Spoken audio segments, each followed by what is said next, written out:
de volta com o Educador em Entrevista, agora na companhia aqui da Andréa Bombonato. Obrigado pela participação conosco. Boa tarde. Boa tarde, Luciano. Eu que agradeço o convite. Bom, veganismo, né? Antes de falar do tema em si, né, eu gosto sempre de definir, para ficar claro, porque nem todas as pessoas conhecem, né? Qual que seria a diferença do veganismo para o vegetarianismo, enfim, outras ações? O vegetarianismo, eu posso dizer que ele é uma dieta. Ela pode ser uma dieta por inúmeros fatores. Eu posso escolher ser vegetariana por respeito aos animais, né, por questões éticas, porque eu não compactuo com os impactos ambientais que a minha escolha causa, né, por questões de saúde ou até por questões espirituais, né? Então, existem inúmeros motivos que levam alguém a se tornar vegetariano. O que é o vegetariano? A pessoa que não consome nenhum tipo de carne, mas consome derivados de origem animal. Então, consome leite, ovo, mel, qualquer outro tipo de produto que venha do animal, não necessariamente que envolva o sofrimento ali, né? Então, é a carne, tá? O veganismo, ele é mais um modo de vida, né? É um princípio é um posicionamento ético contra a crueldade animal. Então ela se estende. O veganismo, eu não posso dizer que é uma dieta, que é uma opção alimentar. Ele é um posicionamento que eu não compactuo com nenhum tipo de crueldade. Então isso se estende. Tanto a pessoa não vai, na alimentação, ela não vai consumir nada de origem animal, não consome carne, leite, ovo, mel, gelatina, carmim, que é aquele corante que vem de inseto, então nada que venha de origem animal, e isso vai se estender para a vida. Então, vestuário, não vai usar couro, lã, seda, no dia a dia ali, produtos de limpeza ou produtos do dia a dia que não testem em animal ou que não tenham ingredientes de origem animal, né, cosmético, maquiagem, produto de limpeza. A gente sabe que esses testes em animal são super cruéis, né? Então, inclusive eu costumo dizer que a pessoa não precisa ser vegana para já escolher evitar produtos que sejam testados em animais, né? Então, já é uma pequena parcela que a pessoa já pode mudar na vida sem impactar a tua rotina, o dia a dia. Você só vai fazer uma mudança de escolha de marcas ali que já vai fazer uma super diferença, né? Sem dúvida. E você já era vegana? Foi uma transição? Como é que foi esse processo? Eu nasci em família vegetariana. Meus pais eram vegetarianos quando eu nasci. Em 2005 eu assisti um documentário chamado A Carne é Fraca. Aquilo mexeu muito comigo, mas eu não consegui fazer uma transição direto. Demorei 6 anos para fazer a minha transição completa. Então foi um processo de amadurecimento, até de criar coragem, sabe, de adaptar o dia a dia. Em 2011 eu virei vegana mesmo, agora eu não como mais. Então, acredito que cada um tem um processo. Eu sempre respeito, cada um tem um tempo. Não adianta eu querer impor que a pessoa seja vegana. Cada um tem um momento certo de amadurecer, de se conscientizar. Mesmo que for reduzindo aos pouquinhos, não tenha pressa, sabe? Cada um no seu ritmo. Acho que tem que partir de dentro para fora. Se for uma coisa imposta, não vai dar certo, sabe? Acho que tem que ser de dentro do coração mesmo. E de fato hoje com redes sociais, com estrutura de informação, fica inclusive mais fácil, por exemplo, ter acesso a essa questão dos produtos, dos testes, né? Quando nós tivemos, por exemplo, a questão dos beagles lá, que eram usados, os cachorrinhos usados em testes, automaticamente aquilo gerou uma onda, né, de listas de produtos e de ações que faziam testes ou não. Várias empresas pararam de fazer testes porque sentiram, né, a redução na venda dos produtos, né? Passou aquele período, parece que cai no esquecimento de novo.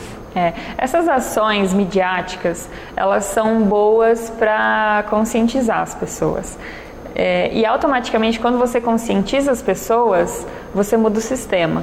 Porque o sistema, ele funciona na base de demanda, certo? Então, se o consumidor opta por não consumir mais aquele produto, a empresa ela tem 2 alternativas. Ou ela fale, ou ela muda. Ela tem que se adaptar ao mercado. Então é o mercado, a gente esquece que o nosso papel enquanto consumidor, ele é muito forte, né? A minha escolha, o produto que eu vou comprar, a marca que eu vou comprar, ela influencia muito no mercado. Então as pessoas, elas esquecem do próprio poder, né, de influência, de mudar realmente como funciona. Então hoje Até vou comentar que tem uma pesquisa Ibope, 2012, 8% da população era vegetariana.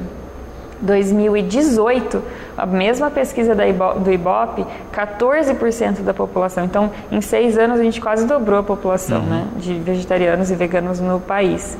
E nessa pesquisa, eles fizeram o seguinte: independente da pessoa ser vegetariana ou não, se tivesse indicado na embalagem que o produto é vegano, você consumiria mais? 60% das pessoas, independente de ser vegetariana ou não, consumiriam. Então, às vezes, o simples fato de num produto de limpeza tá escrito que o produto é vegano, que ele não é testado em animal, que não tem nada de origem animal, você não precisa ser vegano para escolher aquilo, né? Eu posso ter pequenas escolhas no teu dia a dia. Então, o que está acontecendo? Tá vindo um movimento das empresas em se adequarem a isso. Então, às vezes, até que os produtos já eram veganos antes, mas muita gente não sabia, né? Tinha que ficar pesquisando, mandando e-mail para saque, para descobrir se era, se não era, olhar listas de blogs que já tinham pesquisado se eram ou não.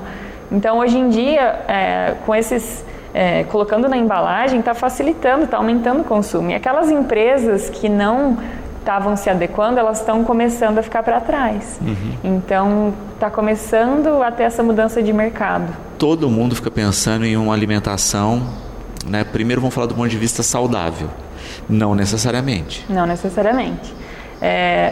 O saudável, ele tem a ver com a escolha pessoal.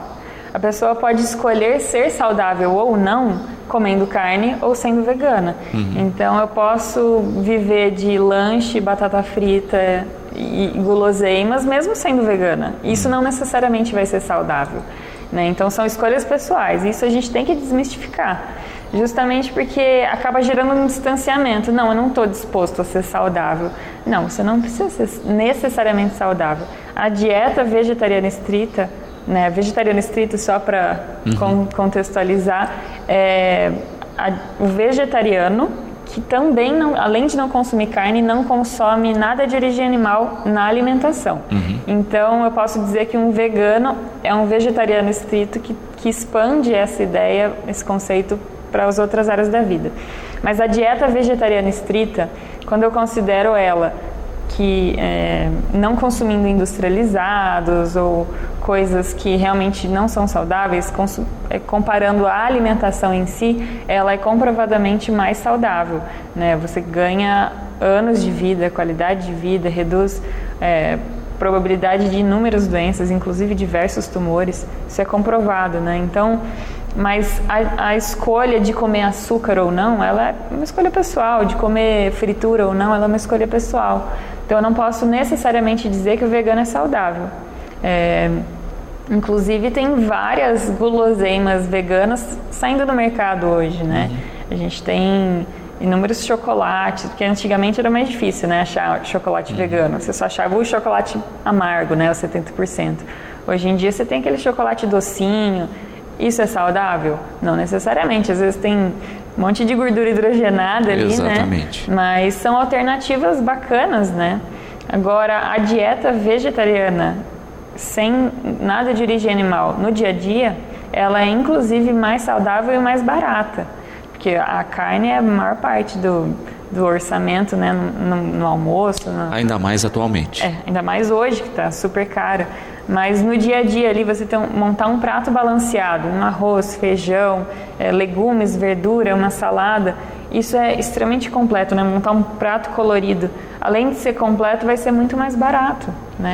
E que, como você colocou bem, né? Não elimina essa questão, né? Então vamos pensar assim em doces, nos doces mais tradicionais da rotina, né? Você tinha dado o exemplo no intervalo da paçoquinha, né? Ela está dentro do veganismo, do vegetarianismo, desde que não vá a gordura animal ali no processo da receita. Exatamente. Né? Todos os doces e compotas aí da rotina também estão nessa linha. Tem muitas marcas de bolacha recheada, por exemplo, que não tem nada de origem animal. Tem muito doce, que a gente às vezes fica tão restrito. Eu vou até falar na minha experiência pessoal. Quando eu virei vegana, em 2011 eu também não tinha tanto acesso assim a esses blogs e tal. A minha primeira TPM vegana, eu fiquei completamente perdida, porque eu queria comer doce e eu não sabia o que comer. Aí eu falei, gente, mas eu não quero comer só goiabada, né? Aí até ir descobrindo todas as opções, né? Não preciso me restringir, é só encontrar, né? Tem inúmeras alternativas hoje, né? Até leite condensado vegano tem, dá para fazer brigadeiro, tipo, super saboroso, com o mesmo sabor, e eu não preciso me privar de um sabor, de um prazer do paladar. Porque o prazer, ele conta muito, né? Essa questão do abrir mão do prazer do paladar, do sentir o gosto de um queijo, de um doce ou de uma carne que a pessoa realmente goste, a pessoa muitas vezes sente como se estivesse abrindo mão, porque é um prazer. Mas a partir do momento que você se abre para um outro universo, você começa a perceber outros sabores que te dão outros prazeres, e que muitas vezes hoje a gente tem até produtos que são tão similares. Eu até postei ontem no meu Instagram. Ninguém vê a diferença. Postei no meu Instagram que eu comi um hambúrguer que imita carne. Tem o mesmo sabor, mesma textura, mesmo cheiro, e dá até aflição. De verdade, dá aflição de tão igual que é. Então, hoje em dia, às vezes, nem do paladar a pessoa precisa abrir mão, porque já tem essas alternativas no mercado. E a gente falava da questão de rotulagem, né? É o que o Caio pergunta. Existe um símbolo vegano? Como é que se identifica no rótulo o que não tem nada de origem animal? Você pode tanto ler, se não tiver nenhum selo identificando. Tem algumas empresas, algumas associações, entidades, Sociedade Vegetariana Brasileira, por exemplo, que eles têm selos próprios, cada um tem um selo. Então, cada um tem um critério diferente de avaliação.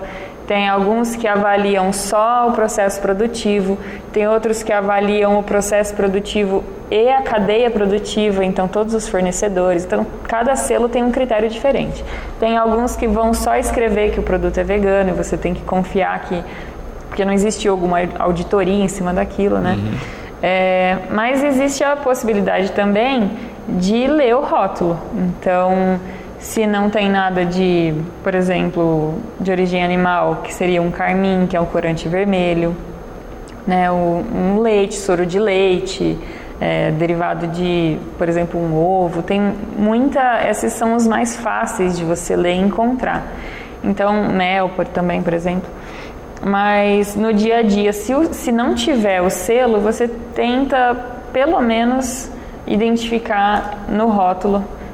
Vida de vegano, principalmente no início, é ler rótulo, né? Hoje está melhorando porque tem esses selos, mas no início, até você identificar quais as marcas que você vai passar a consumir, tem que ler rótulo. Então, tem muita coisa que é escondida com nomes químicos, por exemplo, até o carmim. Ele tem siglas, né? CI 40, não sei se é esse exato a sigla dele, mas existe uma tentativa de abafar, né? De esconder que é aquele ingrediente. Então, a grosso modo, dá para saber, mas tem alguns ingredientes que com o tempo você vai pegando o jeitinho, sabe? Mas isso vai com a experiência, pesquisando, mandando e-mail para o saque da empresa, perguntando quais produtos ou quais linhas são veganas. Então, tem que pressionar também até para as empresas se sentirem questionadas nesse sentido, né? E era uma coisa tão simples, né, de ser uma política nacional de rotulagem, né, de ter esse acesso, mas como a Vanessa coloca, né, nós tivemos até problema com a questão do transgênico, né, que havia a questão do selo e tem toda uma discussão de rotulagem disso, que é um direito básico de consumo. Né? Exato. É o mínimo, né? A pessoa tem que saber o que está consumindo.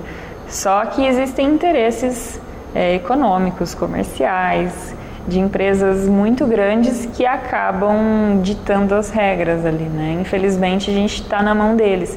Então, enquanto a gente está na mão deles, a gente pode fazer o contrário, né? A pressão no sistema. A gente escolher as marcas que a gente sabe que não tem, né? O transgênico que a gente sabe que não é transgênico, que a gente sabe que é orgânico, ou que a gente sabe que é vegano. Então, enquanto a gente não fica à mercê deles, a gente tem que fazer também o nosso papel de tentar mudar a lógica do sistema, a lógica econômica, né? Porque a gente só muda quando a gente mexe no bolso. sem dúvida. E do ponto de vista prático, né, como a gente estava conversando, tem muitas opções. Então é muito fácil fazer essa pressão hoje em dia, né? É só essa questão, identifiquei um produto lá, já coloco na minha listinha de rotina e já começo a adquirir. E tem tudo, né? Como você coloca bem, ó, você vai ter um achocolatado, né? Você vai ter uma série de produtos. E aquilo que a gente já consome no dia a dia, né? O arroz, o feijão, as saladas, as verduras, estão todos nessa linha. Exato. Não precisa necessariamente ser orgânico, né? Porque às vezes o orgânico ele é mais difícil acesso, ele é mais caro, mas o fato de você ter ali os legumes no dia a dia, a verdura, um prato colorido, acho que esse é o principal fator, né? Você olhar para o teu prato e ver uma diversidade de cores, você vai saber que ele está balanceado e completo, né? Porque às vezes é difícil saber o que tem ferro, o que tem vitamina E, né? É difícil saber o que tem alguns micronutrientes específicos. Então, a grosso modo, o prato está colorido, ele está balanceado, ele está suprindo as minhas necessidades. E isso é fácil, né? Qualquer supermercado, qualquer quitanda, varejão, você consegue montar ali uma alimentação diversificada, variada, para suprir suas necessidades. E hoje também tem uma série de canais, de blogs, de sites que dão receitas práticas para o dia a dia, né? Não necessariamente receitas super rebuscadas e difíceis de fazer. Coisas ali do teu dia a dia que é mais simples do que você imagina. Dá um Google ali, você tem a receitinha, né? E não é nada tão exótico, né? Porque a gente acaba vendo muitas postagens, muitas coisas assim, né? O sujeito vai viver de quinoa o resto da vida, né? Eu acho até que muitos restaurantes, principalmente das pessoas que não são vegetarianas e veganas e tentam se adequar, muitas vezes sem entender exatamente o conceito, às vezes tentam criar pratos muito alternativos assim. E não é exatamente essa a proposta. A proposta é não ter nada de origem animal, né?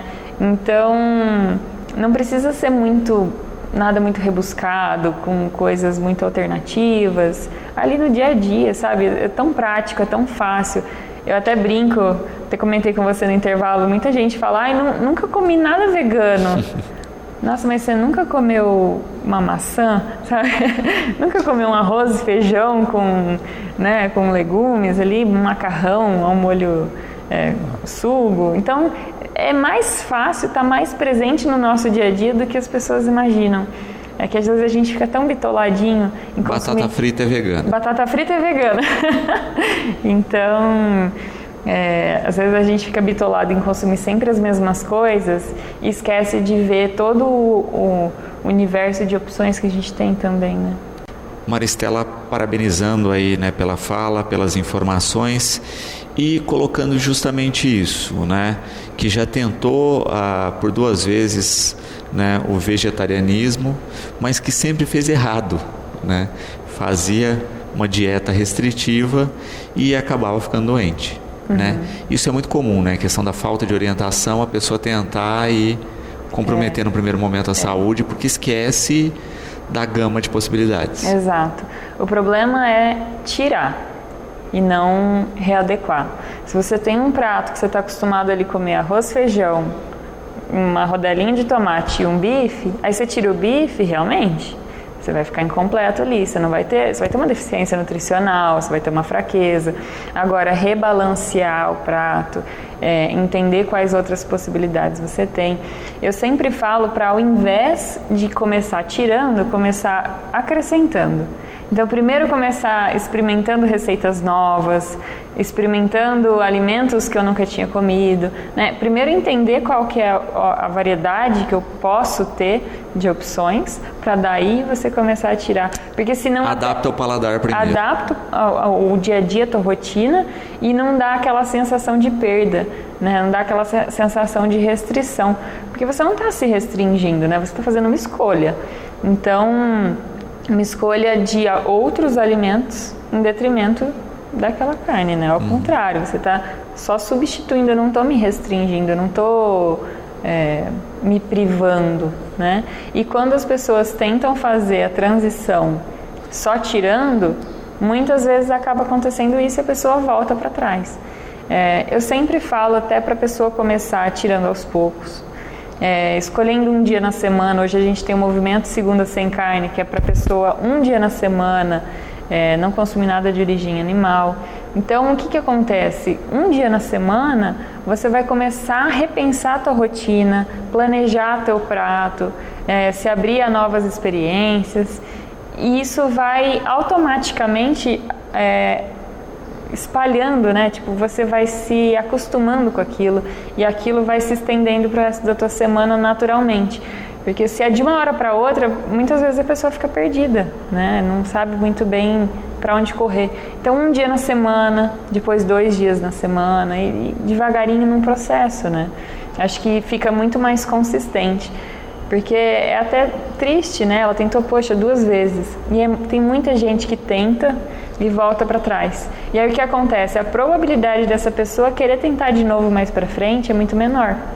Então é melhor fazer uma transição gradual e consistente, mas que ela seja duradoura, do que uma tentativa que vai ser frustrada e infelizmente não vai dar certo, né? E é interessante esse teu processo, né? Essa dica de ir somando, né? Até porque muitas vezes nós entramos para o mercado e fazemos o mesmo caminho, né? Olhamos as mesmas prateleiras, parece que o olho não funciona para o que tem ao redor. Exato. Né? Então fazer um exercício nesse sentido, olha, vou levar uma coisa nova para experimentar, né? Mesmo nos setores, né? Olha, você vai lá comprar fruta, legume e verdura, a gente percebe que as pessoas levam as mesmas. Sempre as mesmas coisas. Exato. Então, se uma vez na semana você entrar dar um Google ali para pesquisar uma receita prática, fácil, com algum legumes diferente que você não estava acostumado, né? Poxa, um dia na semana uma receita diferente. Olha que bacana, como é que você vai começar a perceber outras alternativas de forma leve, né? Perfeito. A Rosângela colocando aí, né, que para tudo existe substituto, né? Que recentemente ela provou bacon vegano, né? Que é feito de uma alga, que é o que ela cita aqui, e que ela falou que era igualzinho. Hoje em dia tem tudo igual. A gente tem carne moída com o mesmo sabor, com a mesma textura, hambúrguer, bacon, presunto, mortadela, queijo, tudo na versão vegana. E tem o mesmo sabor, a mesma consistência. Claro que esses alimentos veganos industrializados, que eles imitam a versão original, eles são mais caros e mais difíceis de encontrar. Mas por que eles são mais caros? Não é porque necessariamente as empresas viram um nicho de mercado lucrativo e querem enfiar a faca. É porque pouca gente está consumindo. Exatamente, é uma questão de demanda. Então, automaticamente, quando a gente for fazendo uma transição e todas as pessoas passarem a consumir esse tipo de produto, a linha de produção desses produtos vai ficar mais barata, né? O custo por produto vai ser diluído, então a gente vai poder ter acesso a produtos mais baratos. Aí vai depender também do nosso consumo, né? Porque pensa, é diferente uma empresa de maionese, fazer maionese à base de ovo, né, em larga escala, conseguir ter um custo por produto muito baixo, e uma empresa que tenha maionese vegana à base de plantas, que ela tem uma produção pequena, uma distribuição, uma logística pequena, então ela não consegue ter uma margem de lucro da mesma forma, né, por produto, da mesma forma que uma multinacional. Sim. Então a gente está falando aqui de demanda. Ao longo do tempo é muito provável, até porque vai aumentar o número de empresas, vai aumentar o número de indústrias, vai aumentar a concorrência, automaticamente esses valores vão se regulando. Então hoje a gente está vivendo um processo de transição dessa realidade de mercado, mas que acredito que em breve vai ser mais acessível. E a gente percebe exatamente isso, né? Que a gente tem um mercado vegano em todas as cidades muito prático, né? Que são as hortas, né? Que são os produtores locais. O varejão, tá tudo aí à mão, né? Então não se tem desculpa para falar assim, é impossível, não tem como, tá próximo. Exato. O que a pessoa pode dizer moro numa cidade muito pequena, não tenho acesso a esses produtos industrializados. aí tudo bem. Só que esses produtos industrializados, eles são um extra, né? Um complemento. Para eu ser vegana, eu não necessariamente preciso depender deles. Eles vão acrescentar no meu dia a dia, vão me dar um prazer adicional, mas eu tenho outras fontes de prazer para suprir a minha alimentação, minha demanda nutricional. Então, acredito que é o que você falou. Hoje em dia, não existe essa questão de, não, é impossível porque eu moro numa cidade de 5 mil habitantes. Isso não existe, né? A gente pode suprir todas as nossas demandas nutricionais com produtos de origem vegetal. Você tem realizado eventos veganos, né? Queria que você falasse um pouquinho disso e como as pessoas podem fazer para acompanhar, para seguir ou até para participar. Tá. Eu organizo eventos veganos em Ribeirão Preto, com o objetivo justamente de quebrar esses paradigmas de que o vegano não tem muita opção, não tem opções gostosas, saborosas. Então, é uma forma até de pegar pelo estômago, sabe? Então, de conhecer o universo, de entender que não é restritivo. Eu fiz agora, no último domingo, uma festa das nações, com todas as comidas típicas de países nas versões veganas. Tinha até bacalhoada vegana. Então, é uma coisa bacana, assim, sabe? Então, quem quiser, Ribeirão é aqui pertinho, quem quiser participar no Instagram ou no Facebook, chama Veg Ribeirão. Eu posto todos os eventos lá. E também tem no meu Instagram pessoal, é andreabombonato.veg, que lá eu dou dicas, auxilio mais essa questão de processo de transição mesmo, sabe? Porque é também uma questão psicológica. Existe uma pressão social na tua mudança, a gente está falando de questões culturais, então você tem que lidar com a sociedade, você tem que lidar com a família. Toda escolha diferente vai causar ali um desconforto. Então, no meu pessoal, eu falo mais numa orientação, numa ajuda para esse processo de transição, de como lidar com isso. E na Veg Ribeirão é mais em relação aos eventos, né, as opções veganas na cidade. Vamos, né? A gente tem que fazer um especial a respeito do churrasco vegano. Como fazer a transição de um churrasco para uma ação que é possível. É super possível.